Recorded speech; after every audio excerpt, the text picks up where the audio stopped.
Welcome to Telugu current affairs. ఈరోజు మనం 28 మే 2020కి సంబంధించిన ఈనాడు ఎడిటోరియల్ అనాలిసిస్ చూస్తున్నాము. చైనా మరియు నేపాల్తో ఇండియా యొక్క సరిహద్దు వివాదాల గురించి మాట్లాడుకుంటున్నాం. సో భారతదేశానికి సంబంధించి భారతదేశం 7 దేశాలతో సరిహద్దు పంచుకుంటోంది. Pakistan, Afghanistan, China, Nepal, Bhutan, Myanmar, Sri Lanka, Bangladesh. So ఈ క్రమంలో ఈ దేశాలతో సరిహద్దు పంచుకుంటున్న క్రమంలో కొన్ని దేశాలతో సరిహద్దు వివాదాలు అనేవి ఉన్నాయి. ప్రధానంగా ఇటు పాకిస్తాన్తో, చైనాతో. సో ఈ మధ్య ఏంటంటే నేపాల్తో కూడా కొద్ది మొత్తంలో ఈ యొక్క సంఘర్షణ వాతావరణం అనేది కనపడుతోంది. సో ప్రధానంగా మనం ఈరోజు చైనా మరియు నేపాల్కి సంబంధించిన అంశాన్ని చూస్తాం. సో చైనాకి సంబంధించి చూస్తే ప్రారంభంలో అంటే మన భారతదేశానికి స్వాతంత్రం వచ్చిన సమయంలో బ్రిటిష్ వారు భారతదేశానికి వదిలి వెళ్ళిన సమయంలో పెద్ద మొత్తంలో మనకి చైనాతో సరిహద్దు అనేది లేదు. సో మనం పెద్ద మొత్తంలో టిబెట్తో సరిహద్దు పంచుకునే వాళ్ళం. సో ఈ టిబెట్ని చైనా ఆక్రమించిన తర్వాత చైనాకి భారతదేశంతో సరిహద్దు అనేది పెరిగింది. సో ప్రస్తుతం భారతదేశ అంతర్జాతీయ సరిహద్దుల్లో బంగ్లాదేశ్ అనేది అత్యంత పొడవైన సరిహద్దు. అదేవిధంగా రెండో స్థానంలో ఉన్న దేశం ఏంటంటే ప్రస్తుతం చైనా, అంటే టిబెట్ని ఆక్రమించుకున్న తర్వాత. సో 1949లో చైనాకి స్వాతంత్రం అనేది రావడం జరిగింది. సో 1949లో స్వాతంత్రం వచ్చిన తర్వాత అది వెంటనే ఈ టిబెట్ని ఆక్రమించుకోవడం అనేది స్టార్ట్ చేసింది. అయితే భారతదేశానికి స్వాతంత్రం వచ్చి భారతదేశంలో జవహర్లాల్ నెహ్రూ ఆ నేతృత్వంలో ప్రభుత్వం ఏర్పడిన తర్వాత ఈ టిబెట్ యొక్క సార్వభౌమత్వాన్ని భారతదేశం గౌరవిస్తూ వచ్చింది. అంటే చైనా టిబెట్ని ఆక్రమించుకున్నప్పటికీ టిబెట్ని ఒక స్వతంత్ర దేశంగానే భారతదేశం చూసింది. సో దానికి చైనా అనేది ఒప్పుకోలేదు. సో ఆ క్రమంలోనే భారతదేశానికి చైనా మధ్య కొద్ది మొత్తంలో స్పర్ధలు అనేవి రావడం మొదలయ్యాయి. సో ఆ క్రమంలోనే 1954లో రెండు దేశాల మధ్య ఒక ఒప్పందం కుదిరింది, పంచశీల ఒప్పందం అని. సో ఈ పంచశీల ఒప్పందంలో ప్రధానమైన ఒక పాయింట్ ఏంటంటే రెండు దేశాలు, ఇటు ఇండియా అటు చైనా, రెండు దేశాలు సార్వభౌమత్వాన్ని, ఇతరుల సార్వభౌమత్వాన్ని గౌరవించుకోవాలి. అంటే ఇండియా చైనా యొక్క సార్వభౌమత్వాన్ని, చైనా ఇండియా యొక్క సార్వభౌమత్వాన్ని గౌరవించాలి. సో దాంట్లో ఇంటర్నల్గా ఉన్న మీనింగ్ ఏంటంటే చైనా అనేది టిబెట్ని ఆక్రమించింది, సో దీన్ని మీరు గౌరవించాలి అని చెప్పేసి చైనా భారతదేశానికి చెప్పింది. సో భారతదేశం దానికి సంబంధించి పెద్దగా అబ్జెక్షన్ చేయకుండా దానికి యాక్సెప్ట్ చేసింది. సో అప్పటి నుంచి ఏంటంటే టిబెట్ అనేది చైనాలో అంతర్భాగంగా భారతదేశం గుర్తిస్తూ వచ్చింది. అయితే కొన్ని రోజుల తర్వాత, అంటే చైనాలో టిబెట్ అనేది అంతర్భాగంగా గుర్తిస్తూ వచ్చిన తర్వాత చైనా ఏం చేస్తుందనంటే ఈ మన భారతదేశంలో ఉన్న కొన్ని ప్రాంతాలని, ఇవన్నీ కూడా టిబెట్లోని ప్రాంతాలే అని చెప్పేసి భారతదేశంలో ఉన్న ప్రాంతాలని తన ప్రాంతాలుగా చెప్తూ వస్తుంది. సో ఇందులో కొన్ని ప్రాంతాలు ఏంటంటే అరుణాచల్ ప్రదేశ్లోని సమద్ చంగ్ తవాంగ్ అనే ప్రాంతాలు కావచ్చు, లేదా జమ్మూ కాశ్మీర్ ప్రాంతంలోని, అంటే పాత జమ్మూ కాశ్మీర్ రాష్ట్రంలోని ప్రాంతంలోని అక్సాయ్ చిన్ అనే ప్రాంతం కావచ్చు. సో ఈ ప్రాంతాల దగ్గర ప్రధానంగా చైనాతో మనకి సమస్యలు అనేవి ఉన్నాయి.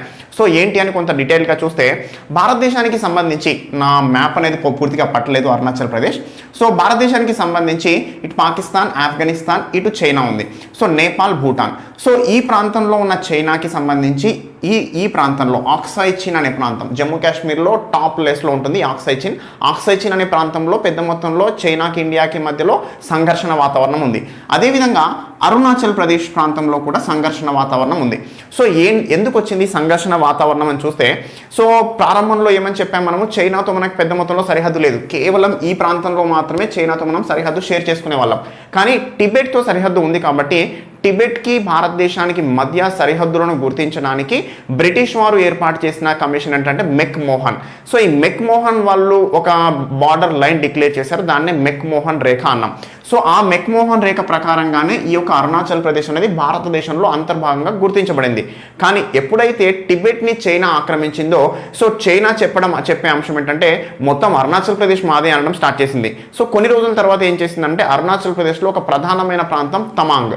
సో ఈ తమాంగ్ మరియు దాని పక్కనే ఉండే సమద్ చంగ్, ఈ రెండు ప్రాంతాలు మాత్రం టిబెట్ యొక్క కల్చర్ని పూర్తిగా రెప్లికేట్ చేస్తున్నాయి. సో కాబట్టి రెండు కూడా టిబెట్లో అంతర్భాగంగా ఉండేవి అని చెప్పేసి ప్రస్తుతం వాళ్ళు క్లెయిమ్ చేస్తున్నారు. అయితే ఇప్పటికీ ఇవి భారతదేశంలో కొనసాగుతున్నప్పటికీ చైనా వాళ్ళ క్లెయిమ్ ఏంటంటే ఇవి మా ప్రాంతాలు అని. సో అందువల్ల ఏంటంటే ఈస్టర్న్ సైడ్లో మెక్-మోహన్ రేఖను చైనా గుర్తించట్లేదు.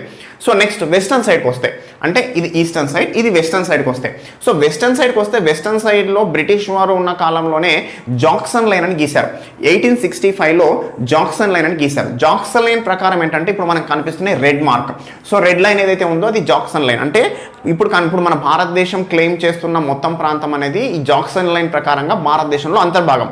కానీ చైనా వాళ్ళు ఈ యొక్క టిబెట్ని ఆక్రమించిన తర్వాత టిబెట్ పీఠభూమి, ఈ ఆక్సాయ్ చిన్ పీఠభూమి రెండు కలిసే ఉన్నాయి, సో రెండు మా ప్రాంతాలే అని చెప్పడం స్టార్ట్ చేశారు. సో ఎప్పుడైతే ఈ ఆక్సాయ్ చిన్ ప్రాంతాన్ని వాళ్ళు క్లెయిమ్ చేశారో ఇండియా దానికి ఒప్పుకోకపోవడం 1962 సంవత్సరంలో యుద్ధం జరగడం అనేది జరిగాయి. సో ఈ యుద్ధంలో భారతదేశం అనేది కొద్ది మొత్తంలో తక్కువ స్థాయిలో మనకి సైనిక పరంగా మనం కొంత వెనుకబడి ఉండడం వల్ల ఈ చైనాతో యుద్ధంలో మనం వెనుకబడ్డాం. సో ఆ క్రమంలో ఏం జరిగింది అని అంటే చైనా అనేది చొచ్చుకొచ్చేసి ఒక నూతనంగా ఒక లైన్ అనేది గీయడం జరిగింది. సో దాన్నే ఏమన్నారంటే లైన్ ఆఫ్ యాక్చువల్ కంట్రోల్ అన్నారు. సో చైనాకి ఇండియాకి మధ్యలో 1962 యుద్ధం తర్వాత గీసిన లైన్ ఏంటంటే line of actual control. So ఈ లైన్ ఆఫ్ యాక్చువల్ కంట్రోల్ అనేది గీయబడిన తర్వాత ఆక్సాయ్ చిన్ అనే ప్రాంతం అనేది చైనా క్లెయిమ్ చేసుకుంటోంది. ఇప్పుడు అంటే చైనా యొక్క అధీనంలో ఉంది, కానీ అది భారతదేశంలో అంతర్భాగంగానే ఉంది ఇప్పటికీ. అయితే ఇది వెస్టర్న్ సైడ్. ఇక మధ్యలోకి వస్తే ఇక్కడ నేపాల్ అనే దేశం ఉంది, ఇక్కడ భూటాన్ అనే దేశం ఉంది. సో మనము చైనాతో సమస్యలు మాట్లాడుకుంటున్నాం కాబట్టి అది కంప్లీట్ అయిన తర్వాత వేరే దానికి వెళ్దాం. సో మనం డోక్లాం సమస్య గురించి మాట్లాడుకుందాం. సో ఈ డోక్లాం సమస్య అనేది ఏంటి, ఎందుకు వచ్చింది అనేది మనం చూస్తే, సో భారతదేశం అనేది చైనాతో కొంత విభేదించిన పరిస్థితి మనం చూసాం డోక్లాం సమస్యలో. మరి డోక్లాం అనేది భారతదేశంలో అంతర్భాగం అంటే కాదు.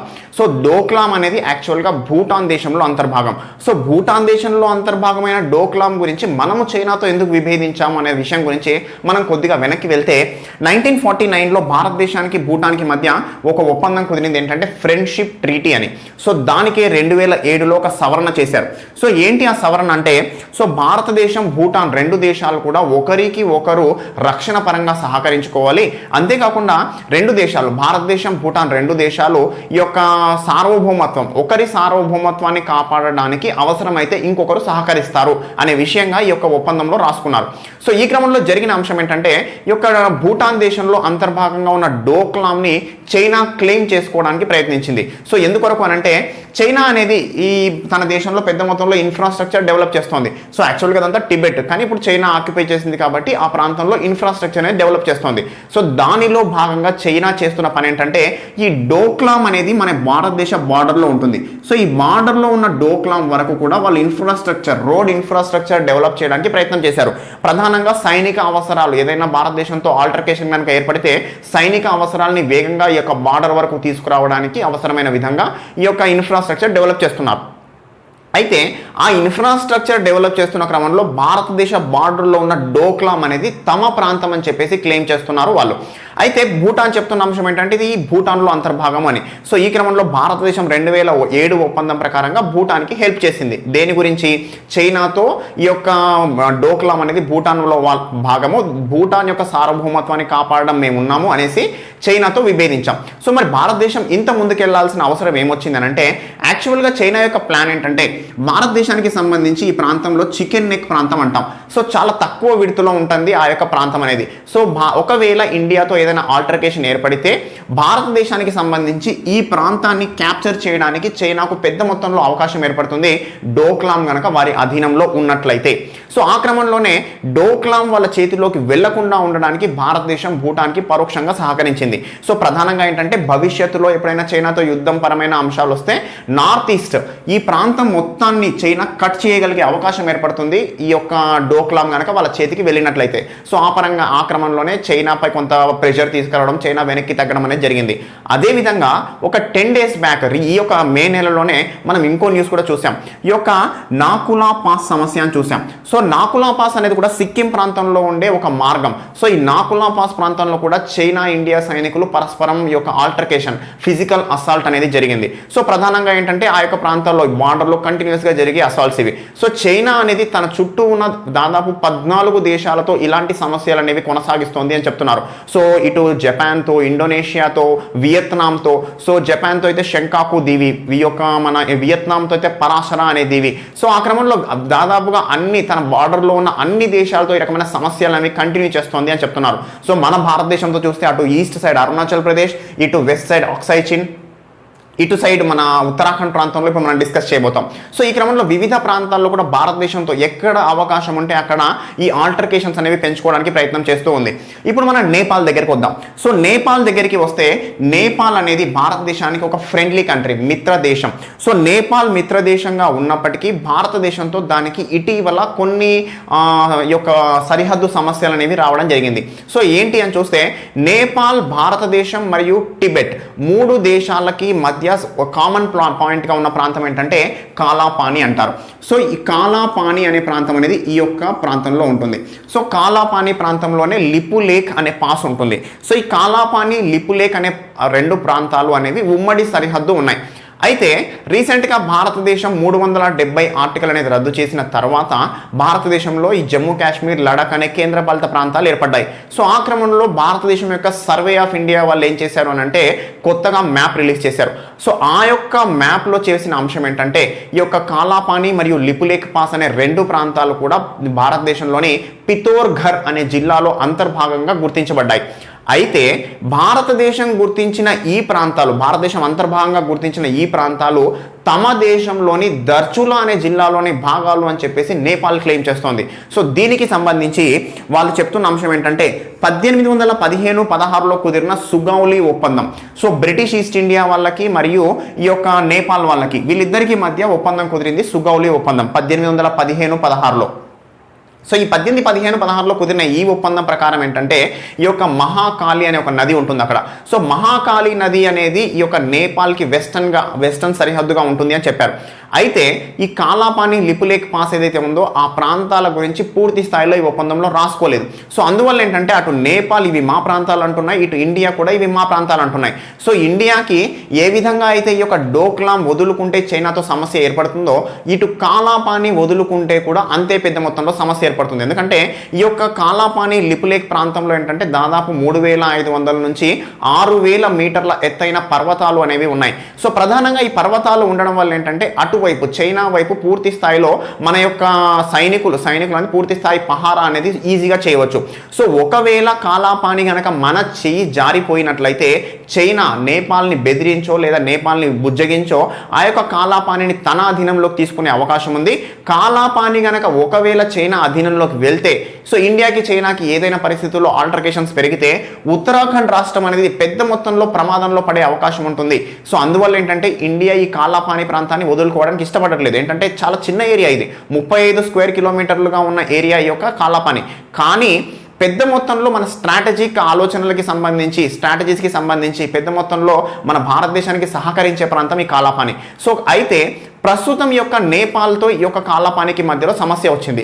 అయితే ఈ సమస్య వచ్చిన క్రమంలో చైనా నేపాల్ని దగ్గర చేసుకోవడానికి ప్రయత్నిస్తోంది. సో ఇటీవల నేపాల్ దేశంలో కొంత సమస్యలు వచ్చాయి వాళ్ళ యొక్క ప్రభుత్వంలో. సో ఆ సమయంలో చైనా దేశం నేపాల్లో ఈ సమస్యలు ఉన్న ప్రభుత్వానికి సహకరిస్తూ వాళ్ళకి చెప్పిన అంశాల్లో ఏముందో మనకు తెలియదు. కానీ దాని తర్వాత నుంచే నేపాల్ ఇండియాపై కొంత అగ్రెసివ్గా రావడం జరుగుతోంది. సో ఇటీవల ఈ కాలాపాని ప్రాంతంలో తన యొక్క సైన్యాన్ని కూడా తీసుకొచ్చి నిలబెట్టింది నేపాల్. సో చాలా చిన్న దేశం కానీ దానికి వెనక నుంచి చైనా సపోర్ట్ ఉంది అని చెప్పేసి అంటున్నారు.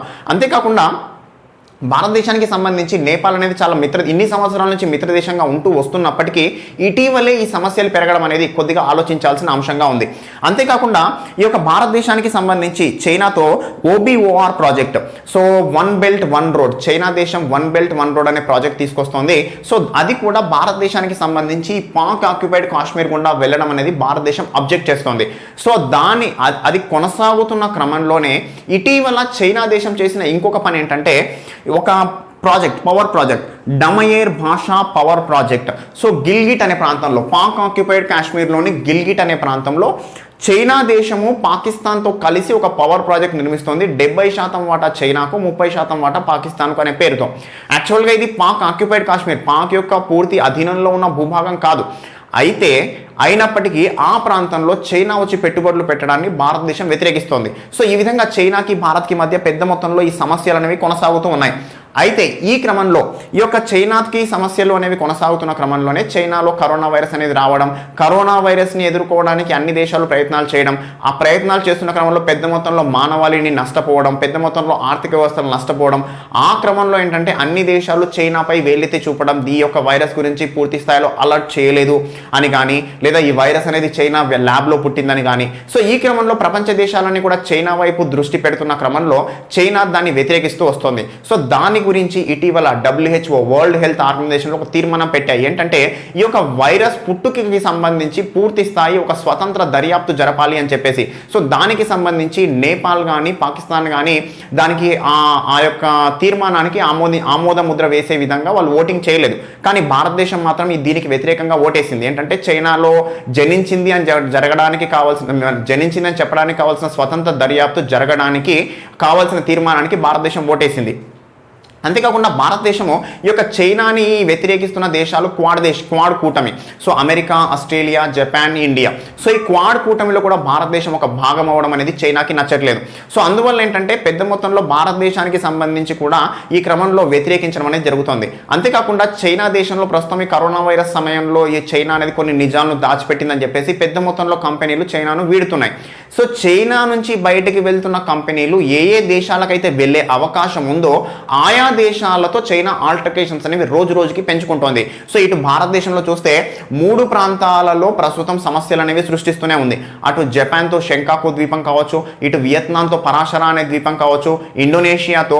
సో ఈ రకంగా తనకి అవకాశం ఉన్న ప్రాంతాల్లో తన యొక్క పెట్టుబడులు బయటకి వెళ్తున్న ప్రాంతాల్లో, అంటే పెట్టుబడులు వెళ్ళి ఏ ప్రాంతంలో అయితే పెట్టుబడులు అనేవి మళ్ళీ కొనసాగే అవకాశం ఉన్న ప్రాంతాల్లో ఇలాంటి అలజడులు సృష్టించడం ద్వారా ఆ యొక్క ప్రాంతాలకు ఈ యొక్క పెట్టుబడులు వెళ్లకుండా తమ దేశంలోనే కొనసాగుతాయి అని చెప్పేసి చైనా ఆలోచిస్తోంది అని నిపుణులు అంటున్నారు. సో ఇందులో నిజానిజాలు ఎంత ఉందో తెలియకున్నా మనకు జాగ్రఫీ వైజ్గా ఈ యొక్క పాయింట్స్ అనేవి మనకు కొద్దిగా ఇంపార్టెంట్ కాబట్టి ఈ యొక్క ఎడిటోరియల్ని నేను డిస్కస్ చేశాను. సో ఇదండి ఈరోజు వచ్చిన ఎడిటోరియల్ అంశము. నెక్స్ట్ ఇంకో ఎడిటోరియల్తో మళ్ళీ కలుస్తాను. Thank you.